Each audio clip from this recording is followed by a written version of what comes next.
Namaskar, hello and welcome viewers. You're watching Committee Report with your host Kriti Mishra. Today we'll take a closer look at the report of the Parliamentary Standing Committee on Commerce on export of agricultural products. India, with its varied agro-climatic conditions, has the advantage of producing diverse crops round the year. It is among the world's leading producer of cereals, fruits, vegetables, spices, milk, sugar and seafood products. India's agricultural and processed food products exports rose by 30% to $9.6 billion in the first 4 months of the current financial year. Government also unveiled the agriculture export policy to boost agri exports. So what are the challenges and opportunities for India? Let's analyze in this edition. Joining us is a very illustrious panel of guests. Joining us in the studio, Dr. Manoj Rajoria, MP BJP. He is also part of the Parliamentary Standing Committee on Commerce. Also joining us, Dr. Tarun Bajaj, Director, Agricultural and Processed Food Products Export Development Authority, or APEDA. Also in the studio we have with us Dr. M.J. Khan, Chairman, Indian Chamber of Food and Agriculture. I welcome all of you on Sansad TV and thank you so much for joining us, and let's begin this discussion with the Member of Parliament on our panel. Dr. Rajoria, coming to you. Now, export of agricultural products crossed the $50 billion dollar mark in the year 2021. Sir, what are the challenges and what are the opportunities for India? There are big opportunities, not challenges. Challenges are natural. We can say the climatic changes are there. So these are the challenges we will come overcome from all these challenges. But opportunities are lot of opportunities are there for the processors, means farmers, for the exporters, for the processing units, everyone. Even in last fiscal year, we can see 25% growth in this export of all these products. I think this is a great achievement. So I think a lot of opportunities are there to farmers and processing units and exporters as well. Honorable Prime Minister has raised a challenge before the public and farmers, producers and processing units. Now everybody is doing their best and to increase the income of the farmers to double. So I think opportunities in every aspect, even the fishery, even the cereals, fruits, vegetables, dairy products, meat, even whatever, everybody who is working in different kind of the fields, they can grow nationally and internationally also. So I think and APEDA and Ministry of the Commerce, it is also working very well with Ministry of Agriculture in leadership of the Prime Minister. Absolutely, sir. Since you talked about APEDA, let's take that to Dr. Bajaj. Dr. Bajaj, help us understand the efforts that APEDA is putting in to ensure that there is boost given to the agricultural products. Thank you very much, Kriti. In fact, you see, despite COVID, in the COVID, when there was all the supply chain was affected, the business of all other, I'm talking commodities, may have been affected. But when we come to the agricultural and processed food exports, we continue to gain a momentum and increased every year. As Honorable Member Parliament has also mentioned that last year it was 30% growth and we achieved a milestone of $50 billion. We have a 2.2% share in the world now, and we are among the top 10 countries in the world who are exporting agriculture produce. When it comes to the efforts, let me tell you, yes, a lot of efforts have gone in this direction. First and foremost is favorable government policies. The government policies are very favorable. They are conducive for all the stakeholders, for the farmers, for the producers, for the logistics of this thing, and then all the stakeholders who are there, they are finding the government policy quite favorable, encouraging, and that has given a quite good boost. Another is that now state governments are cooperating. State government, there was a time when state government never used to see exports as an essential item for their development and for the benefit percolating down to the farmers. Now state governments are cooperating well, they are partnering, and this is very important because state government's role has become very, very important. Plus now farmers, they know what to produce, what is the export variety, and the quality regime which is required for export and even for the domestic market also, this is also there. Now required infrastructure is there both for export purposes and in the domestic market, also for adhering to the quality of the as per the importing country's requirement. The required infrastructure is on board. Everybody, all stakeholders, our scientists are doing well. So I will say it is a collective effort, and APEDA is a catalyst. We are playing a facilitator's role in an effective way, and that is showing results also to us. Absolutely. You talked about collective effort, and private participation is of paramount importance. Dr. Khan, I'd like to understand, since we're talking about these figures, $50 billion mark, and the ease of doing business, do you think on the ground the ease of doing business for agricultural commodities and exporting them has actually translated? Thank you, Kriti. We have come a long way, but long way to go. We are producing about 8.5% of the world's agriculture by value, but our exports, as Mr. Bajaj said, is close to 2.2%, may have gone to 2.3% of the global trade. There are opportunities and there are challenges. Opportunities both in terms of vertical growth, where value added and higher value crops to be exported or agro produce, and horizontally we can expand to new territories and we can expand our export basket. Now the challenges are in terms of infrastructure, the supply chain systems, the value addition, the farmers' awareness and sensitization on the quality parameters and what can perform better on the international market, and also the certification system, including the quality enforcement paraphernalia. So these are the challenges, and since we are on the right track and that figures are also showing up, unfortunately the budget that is required to be allocated for export promotion, that is not there. We are expecting country to move up in exports, but proportionate budget allocation has not been there. So this is the fifth and the most important challenge that we have. So I hope that in the times to come that Government of India responds to the need of the day and supports agricultural exports in much bigger way, so that we move up from 2.2% to 4.2%, 5.2% and so on. Every 1% growth in exports may create 100,000 jobs or more, and foreign exchange of $1 billion or more. So this is the opportunity, and war era and previous to that the COVID era, this actually brought a lot of opportunity for India, and the figures are there for last 3 years to see. I hope we are on the right track, and the jerky policy decisions at times of banning, that has to be avoided. Even if the same quantities are to be imported back, let the government do that. But banning the exports shatters the confidence of the importers about the country itself, about its policies.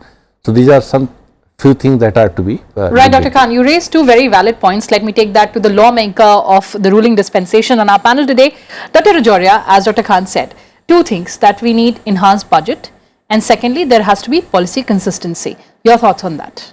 Of course, ma'am, everything I think Government of India in the leadership of Prime Minister Narendra Modi is doing very well in every aspect of the supporting not only export, even the development of the processing units, logistic, even we can say the different and vast development in the logistic development, chain development also. He can see and everybody can see the how Government of India is developing the logistic infrastructure. You can see the connectivity of the roads, you can see the connectivity of the rails also, especially cargo also you can see, ports also you can see. There are the different kind of the infrastructures which are growing well in comparative to international standards. Other parts is telling the even the for the supporting the farmers, we are just developing the for the quality purpose, for the export, for the international standards. More than 250 labs are there in India. Those scattered all over India, in all the states, even almost every third district of India. So person, those who want to export their produce, they can go to that labs, they can give their samples, they will examine it up to international standard. So by going through these labs, all the international importers, they will take the certification from these labs, and no rejection will be there in their country. Earlier it was happening there. So somebody have to export their produce, then after that reaching that, they have to there were chances to refuse it. So there was a big chances of the refuse. Another part we can say infrastructure, I think the sea part. Yes. So reduction in the cost of the logistic I think it is come down, it is coming down up to 1/4 of the cost of. Other supports like the cold storage also, government is giving the good subsidies to cold storage also. Now everyone, even farmers can install and make a cold store in their farm only, and government gives more than 50 to 70% subsidy to prevent and protect their produces like fruits, vegetables, cereals, everything. Even Modi government is giving the tractors and any other facilities also. Pradhan Mantri Mudra Yojana is there to support them to check the health of their soil. Pradhan Mantri Fasal Bima Yojana is there to prevent their farmers to their even any deficiency to the natural calamities. So kind of the even support are there, different kind of in the exporters and the processing units. So for processing units, I have seen so many units, and those are getting the huge amount of the subsidies. Right. Huge amount. You can see the agro parks also. Almost every state who is offering and coming ahead, government of India is giving a huge subsidy and financial support to develop agro parks also, agro parks. So these agro parks will be a milestone for the exporters, for the development of the farmers, and for the processing units as well. So Modi government is doing very well to develop the farmers, to grow their income to double, not double, even so more than double, and bringing a new technology also. You can see the GI tagging system. Yes. So GI tagging system, by giving their opportunity to the natural products, we can say. So GI tagging is a big thing. So exporter and importer, they can connect, they can see directly to whom, from where we are getting the products of the standard quality. So lab can be there, the purchaser can find out the accuracy of the product in every part. Right. Like in Assam and northeast states, you can see special products are there. Even Ladakh, Ladakh, you can see, I visited Ladakh on Yes. in the meeting of the Commerce and Committee. Yes. So we met so many farmers and the Commerce Institute also. So there was a fruit avocado. Yes. So I think no Ladakhi person was have a dream that they can export avocado. But now with the help of the government and help of the APEDA, they are exporting it, and they have geotagging. Even importers are getting that we are getting this avocado from Ladakh. Right. Now apple of the Himachal Pradesh with geotagging they are getting. Mango of the eastern states like West Bengal, you can see Bihar, other 36 type of the mangoes varieties we are exporting. So with GI tagging, with labs, with infrastructure, with financial support, with the good policies, Yes. Modi government is dedicated to develop the policies to support the farmers, to support the exporters, to support the processing units. So I think country is growing well, country is coming ahead in competition of the international level. Even in COVID tenure, my friend Mr. Khan said about the during the tenure of the COVID, we can say proudly Yes. that during the COVID period, India was the only country who feed 80 crore people Of course. with having a lot of content of the cereals. 80 crore people feeded for a long time, even for 3 years we are feeding free of cost. Free of cost. Pradhan Mantri Garib Kalyan Ann Yojana. Right. So every people, every man is getting 5 kg wheats or any kind of the cereal or rice, whatever they want. They got it, and still government of India is supporting them and giving them. Instead of all the supporting and giving all these things, we are exporting the cereals also. Right. So huge amount of the cereals we are exporting, we are getting benefit by feeding, by consuming ourselves, by feeding all the population we are exporting. Earlier you can say we were just importing the cereals from other countries. So big growth is there. Right, absolutely. Those were the policies and the efforts that you talked at the home turf, sir. But Mr. Bajaj, I'd also like to understand that, of course, you have policies promoting the agricultural exports, but a very important suggestion or the observation or recommendation that the committee made was on free trade agreements with the SAARC countries particularly. What's happening on that front? Government is very active on FTAs. Of course, they are negotiating FTAs with all those countries with which we have prioritized, and as per that, you know, many of the FTAs have also been achieved also. We have UAE, Yes. Australia is recently announced, and many others are in pipelines and they are likely to be achieved. Of course, FTA takes time to negotiate because in both ways the interest of both the sides would like to take care, and at the same time they open up also. So FTAs are going on, we are in process, Government of India is very actively but cautiously moving towards FTAs so that we have desired result, which is happening now.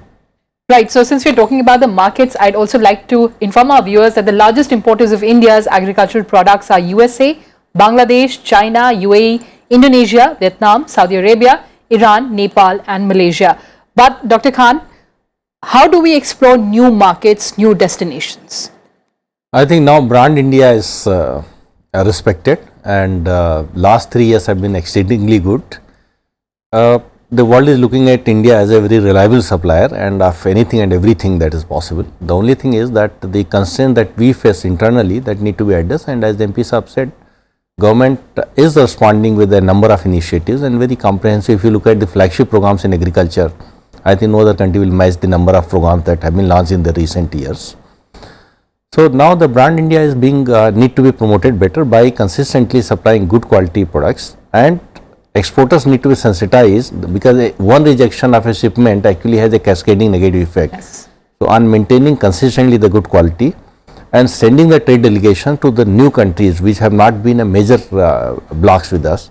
Also looking at new blocks where the FTAs can be signed, because FTA is not only about trade, Of course. it is about the strategic relations also, it is about diplomatic relations also. So therefore, now that blocks that are emerging, the centrality of India, that is being recognized, realized and respected by everyone.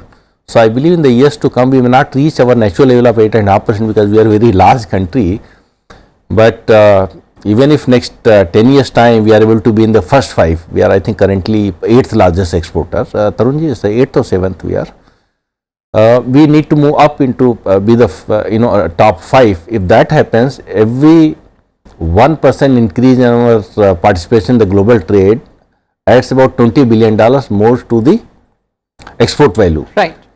So I think these are the opportunities that we need to look at, but quality enforcement is very, very important along with promoting the brand India itself, which is now being recognized. Dr. Bajaj, you wanted to make a point? No, I just wanted to add, you know, you rightly said promotion is required, a lot of promotion which is happening more and more, and as he said, and I would like to share with you that we exported to 200 countries, all our produce. So 4 lakh crores of agricultural and processed food products to 200 countries. So almost every corner of the world we were managed to export, and yes, we have to now introduce more products, more new markets vis-a-vis the products we have to explore, and this is happening. As Honorable Minister said that, Honorable Member Parliament mentioned that GI. So now we are also focusing on geographical indicative products which are fetching premium in the international market, because we are blessed. We have so many GI products, and at present there are I think 330 products which are registered as GI, and out of which around 140 are agriculture products, and we are now expecting that more and more GI products will be registered, and this will you know world over they will know this is something which is coming from India, that part of India which is nowhere available, this kind of a product, and they don't mind, they won't mind paying a premium also for that. Absolutely. But another important aspect, sir, is about creating awareness among the farming community. Of course, this is a big challenge to create the awareness among the farmers. I think this is duty of the every Indian, and every Indian should go for the awareness of the farmers to produce these kind of the produces, to take the benefit of the Government of India's policies, like Mr. Tarun Bajaj is saying, the GI tagging. But the changes are coming. Just before few days I met a farmer. So he was in another industry, a young man. He left my constituency and shifted to Jaipur. But now he is going back to his village because he have 100 bighas of land. Now by this GI tagging, he got this GI tagging for the serious development, and he got in all the knowledge. So I think now he is promoting and going to export all these products. So I think the awareness is coming. Farmers are going to take benefit of the different policies of the government of India. So many products I have seen, like I have seen a hen, a black hen from we can say this from Madhya Pradesh. Kadaknath, yes. Kadaknath Gande, yes. Yeah. So I saw it in my constituency. Yes. So I was so surprised it is present in Madhya Pradesh, how you brought it, how you develop it. And there is a machine also, they have eggs, thousands of the eggs, and I was surprised to see that, sir, if we want to develop it as a hen, we can do it. If we want to sell it as a egg, we can sell it. And these are the awareness are there. They have installed a unit of 80 lakhs rupees to process the honey also. Yes. So now the farmers are putting the honey cages and boxes around their farm also. So these kind of the awareness are coming. They are more aware about the finances also, how they can take the loans, how they can procure from other farmers the different producers also. Right. They are farmer produce organizations are there. By the initiation of by the Prime Minister Shri Narendra Modi ji and our Agriculture Minister Shri Tomar Sahab. Now FPOs are in all over India. Farmer produce organizations are there. Now farmers are uniting. At least in one FPO there are 300 farmers. But in my area, in my state, I have seen so many FPOs are growing well. More than 1,000 are farming in one FPO. I have seen. Now they are one unit. Now we are procuring in one as a one unit. Now they have CEOs. Now they have their offices. Now they are planning to develop their zone to a specific product. Right. Now even in my constituency, I have seen the chilling products. Yes. Yeah, I have developed it 2,500 farmers and the ladies. This is the awareness. Yes. They are selling the milk to Amul dairy. Amul is situated in Gujarat, but from Rajasthan, they are aware. They have set the small chilling plants of the 1,000 liter. This is awareness. 1,000 these chilling plants, they collect, the farmers comes and they just register the milk quantity, and the same day in the evening by the technology developed by the Honorable Prime Minister, by banking, having the Jan Dhan Khata of everybody, by the direct transition linking with the Aadhaar card, and directly it goes to Amul, and the same day the farmers, the lady gets the amount of her milk. So market linkage. Market linkage is there. Yes. So FPOs are doing very well. So many government schemes are just going well to creating the awareness also, and farmers are getting benefit of all these policies of the government of India. Right, absolutely. Dr. Bajaj, I'm completely out of time, but since everyone is appreciating the efforts of APEDA, I'll give you the last words, making India the hub of agricultural exports. Yes, definitely. We are and we will be the hub of agricultural exports. We are at present also among the top 10 countries, and we are going to improve it further in the coming times. And all the stakeholders, whether farmers, processors, scientists, government officers, our parliamentarians, and everybody contributing, and NGOs like Dr. Khan's organization. So everybody is going to put in their efforts, and I am sure with the APEDA being the facilitator, we will be able to increase our share in the international markets in the coming times. We, as you know, we have 30% increase last year we had. This year also the trends are showing we are almost 25 to 29% growth we are having even till now in this financial year, and we are expecting this growth will continue. Of course, the time is very encouraging, motivating for us. Right, Dr. Khan, you wanted to make a point quickly, sir. New breed of export startups need to be created, because traditional exporters, they are focusing on large commodities. Right. So new commodities, for example, smart foods, they will be taken up by the new startups. Secondly, that ICT application has to be done on a large scale. For example, traceability system through blockchain technology. Which other country can take lead than India, because our expertise in IT sector. And third, of course, what MPs have said, that effectively linking this FPO, there is very strong institutional system at the village level. Right. They need to be forward linked to the export market. So these three areas. And fourth, last, if I can make, the course curriculum change at the agriculture university. Yes. There is hardly anything about agricultural exports or trade or agribusinesses that need to be added in that, so that orientation of the BSc agriculture student who pass out, they play a role next 35 years, that is there. Dr. Rajoria, your closing remarks? Yeah, of course, I appreciate the suggestion to amend the courses of the agriculture universities. Right. There should be changes in all the agriculture institutions, universities, colleges, as per requirement of the present situation, and to develop at the international level. So I definitely appreciate these kind of the suggestions. Or as Government of India have done a new education policy, they have changed a lot of changes they have done for the new education policy to bring out the new generation, their new ideas in as per present requirement. Absolutely. So this is a good idea. As being a member of the consultative committee of the education, I will forward this suggestion to Honorable Minister and Committee of the Education to introduce these kind of the education system in the agricultural sector also. Fantastic. I'm so glad that we had a very fruitful discussion. Thank you so much for joining us, Dr. Rajoria, Dr. Bajaj and Dr. Khan. Well, viewers, that's all we had for you in this edition. Thanks for watching and stay tuned to Sansad TV. Goodbye from my side for now.